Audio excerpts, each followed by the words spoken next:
Yan ang pangit sa mga upuan ng mga Honda eh. Walang tak kasi kung yun ay may pantak. Naku, ang ganda sana ng hakab niyan.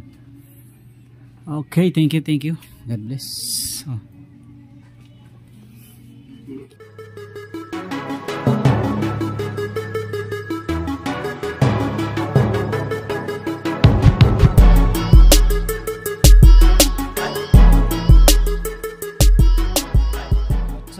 Welcome back dito sa ating YouTube channel at ngayon naman ay magpapalit tayo ng seat cover dito sa TMX 155 125 pala. So nabaklas na natin yung ating tornilyo niya, ang dalawa. So papalitan natin to, palit tayo nito kasi siraan. Ito hindi natatakir dahil ang ilalim nito ay lata, unlike ng mga modelong motor ngayon na plastic. So ito lata, inaano lang siya dito, sinisipit lang siya dito sa mga lock. May mga lock, kaso ang problema niyan pagka nabulok na wala na. Kaya pag nagkapera, yan ang susunod ko bibilihan. Tapos ito yung ipapalit natin, pan TMX talaga yan.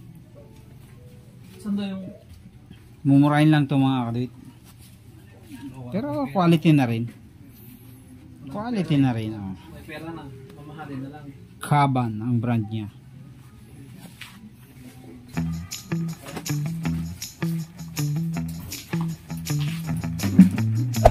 Hey there, subscribe to my channel and also press this bell icon. Ay, wala na nga yung iba, pre.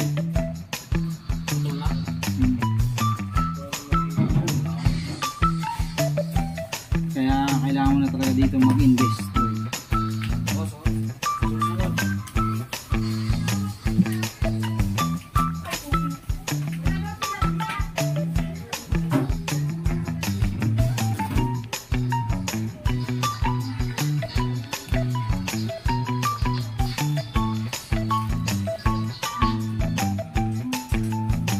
Aray ko.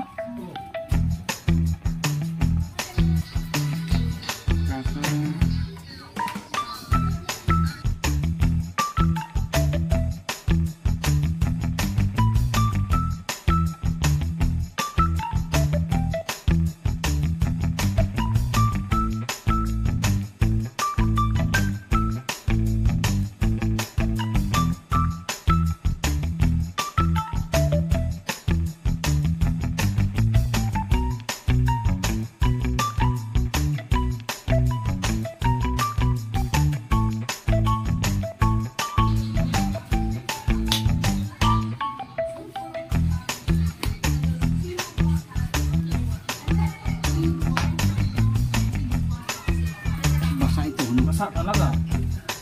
Butas din.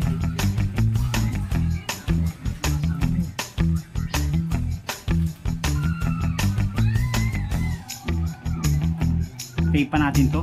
Oo. Kaso paano matitipan? Ayan, hindi ko alam. Ano?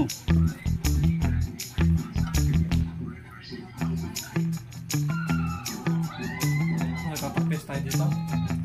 Piyas na lang tayo dyan, tapos singit na lang natin dito sa may bandang likod.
Hindi, mamaya natin tanggalin kasi pagka ano natin.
Okay, so ayan na mga kaduit, hindi lang natin mahapit ng maganda kasi yung mga ibang clip niya ay naputol na, kinalawang na.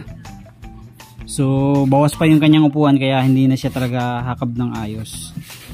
So ayan na, at least bago na yung kanyang upuan. Naka-carb kasi to, tapos naka-carb din to, kaya yung hakab niya ay hindi ganun kaganda, hindi kasi mahatak ng todo dito tsaka dito kasi yung ibang clip putol na. So ang desisyon niyan, papalitan na lang natin ng bagong